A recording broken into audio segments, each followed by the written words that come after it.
Hello student, welcome to guruejumantra.com. आज आपण पाहणार आहोत easy way of English reading with fun. पहिली स्टोरी आहे lion and the mouse. Once upon a time there lived a lion and a mouse. One day the lion was sleeping. The mouse started playing on it. The lion woke up. He caught the mouse and was going to kill. The mouse requested for forgiveness. The lion let him go. After some days, the lion caught in a net. The mouse cut the net with his teeth. The lion was free. He thanked the mouse. Moral is, do good, have good. गोष्ट अशी आहे, एकेकाळी तिथे एक सिंह आणि उंदीर राहत होता. एके दिवशी सिंह झोपला होता. त्यावर एक उंदीर खेळू लागला.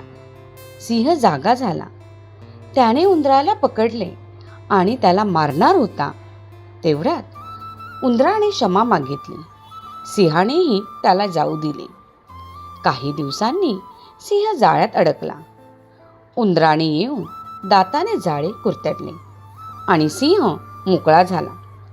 त्याने उंदराचे आभार मानले. नैतिक मूल्य शिकायला मिळते. चांगले करा, चांगले होईल. The second story is rabbit and the tortoise. Once upon a time there was a rabbit and a tortoise. They were good friends. They used to meet and play every day. The rabbit always boasted that he could run fast than the tortoise. So they decided to have a race. They chose a starting and finishing point. The rabbit ran really fast and soon left the tortoise far behind.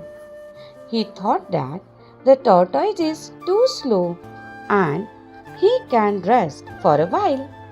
So he stopped under a tree and went to sleep. Meanwhile, tortoise kept walking the whole time and reached the winning point.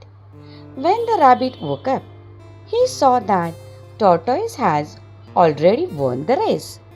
Moral: slow and steady wins the race. अशी आहे, एकेकाळी एक ससा आणि कासव होते. ते चांगले मित्र होते. ते रोज भेटायचे आणि खेळायचे. ससा नेहमी फुशारकी मारत असे की तो कासवापेक्षा वेगाने धावू शकतो.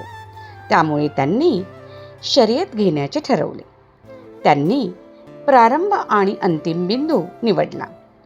ससा खूप वेगाने धावला आणि लवकरच कासवाला खूप मागे सोडले. त्याला वाटले की कासव खूप मंद आहे आणि थोडा वेळ मी विश्रांती घेऊ शकतो. म्हणून ससा एका झाडाखाली झोपी गेला. मात्र कासव पूर्ण वेळ चालत राहिले आणि शेवटी विजयी बिंदूजवळ पोहोचले. जेव्हा ससा जागा झाला तेव्हा त्याने पाहिले की कासवाने शर्यत आधीच जिंकली आहे. मुली असे सांगते, हळू आणि सातत्याने कोणत्याही गोष्टीत यशस्वी होता येते. व्हिडिओ आवडला असेल तर चॅनलला लाईक करा, शेअर करा, सबस्क्राईब करा. And thank you for watching the video.